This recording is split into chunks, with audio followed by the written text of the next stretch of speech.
The Styx album, Brave New World, has now turned 29. This is the Rock and Roll Weatherman. My name is Sean Morrison. I honestly myself can't believe it's been 29 years since Styx released the Brave New World album, which was the first album in 16 years to feature the full classic lineup, except for John Panazzo because he passed away, of Chuck Panazzo, Dennis DeYoung, James Young, and Tommy Shaw. It's the last studio album, of course, with Dennis DeYoung when he left the band. And it's the last album, of course, that credits Chuck Panazzo as the full time bassist. As you know, he continues as a part time member. The album did reach number 175 on the Billboard Top 200 and number 10 on the Internet Albums charts. It was lowest from a Styx album since the 1973 album, The Serpent is Rising. And, you know, I wasn't expect to talk about this album again 29 years later to do a video on. More than likely, I wasn't, but, one of these six Facebook pages talking about the album, how it's 29 years old, and usually every year the official Styx Facebook page always posts about the what the year it was released, etc. And they do that with other albums as well. And every so often you're gonna be asking me what songs I like and don't like on this album. And honestly, fans do feel it's an underrated album. I can agree on that with certain aspects. You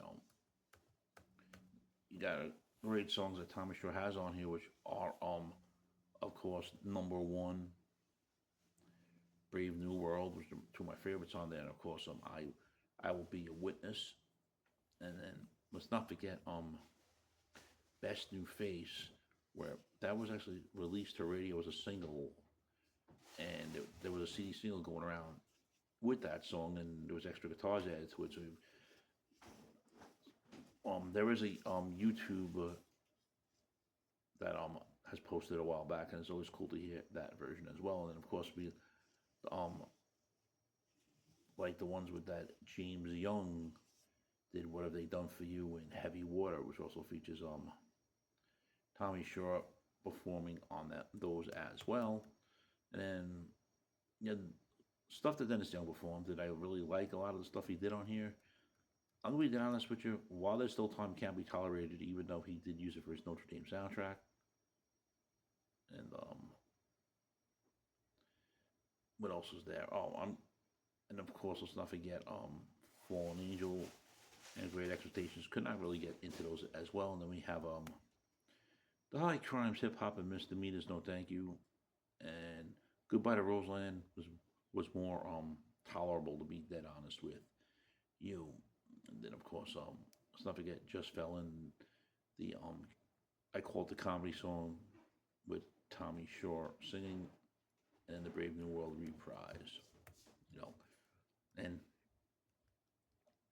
I think in 2020 during the pandemic, I'm not saying the album had new life brought into it, but they did release a lyric video for the title track "Brave New World," and that was to celebrate the digital download, the digital release of Brave New World. Friends, if you're not subscribed to the Sean Morrison YouTube channel, please do so. Everyone else has to subscribe. Thank you very much for the continued love, honor, and support. It is greatly appreciated. I know I've done a few videos on Brave New World, which is nothing wrong with me doing.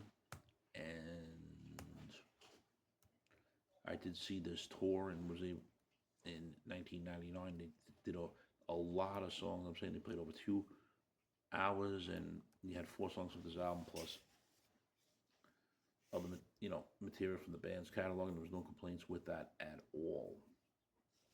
But ever since 2001, the band really has not performed any songs off of Brave New World, and some bands would love to hear a song or two. It would be pretty cool, but unfortunately we don't see that happening yet. And you never know what can happen with what bands do and not do. So if you still listen to Brave New World out there from Styx, what are your favorite tracks you listen to today on it? And what tracks don't you not listen to on it? And we're celebrating 29 years of the Brave New World album from Styx. Your thoughts, friends? Shame, shame, shame.